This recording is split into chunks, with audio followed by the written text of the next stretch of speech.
For this cross-cultural interview, I interviewed a woman from my church that my mom was able to refer me to. This woman's name is Goom and is from Cameroon, which is in West Africa.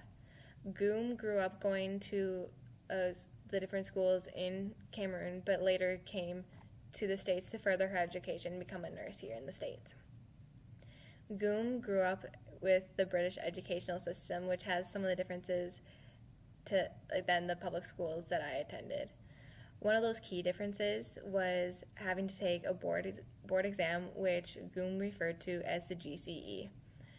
The GCE was used to pass from one grade school to the next. For example, if for someone to take it, they would pass it to go from secondary school to high school or high school to college. These different schools, the other type of schools that you had was primary school for 7 years, secondary school for 5 years, high school for 2 years, and college for 3 years. This GCE that Goom had to take had different topics that were to be covered and was very foundational for other topics that she continued. For example, there was different topics about English, French, as well as geography and math, and more. This test seems like you'd have to pass it in order to do it, and not based on different things that throughout the entire school year. For me, in my public school setting, my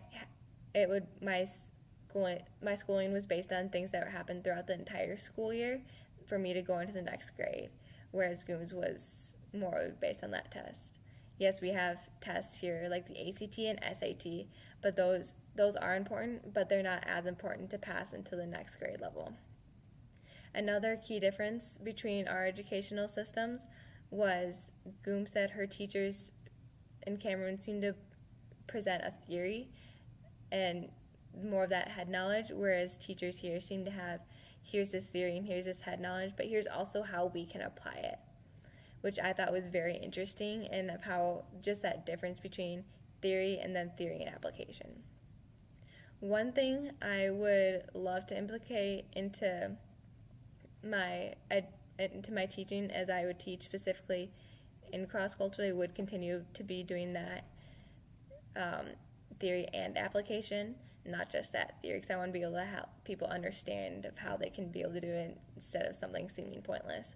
Another thing I would like to implicate into my personal teaching, specifically cross-culturally and in a Bible study setting, is having a fellowship time.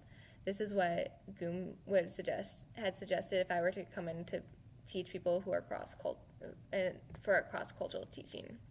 She said, having that fellowship time, you're able to get to know other people as well as their culture, and even coming in with that open mind, saying, I can learn from you as well as like you're able to learn from me, and having that co-learning, which I think is a really cool way of doing that.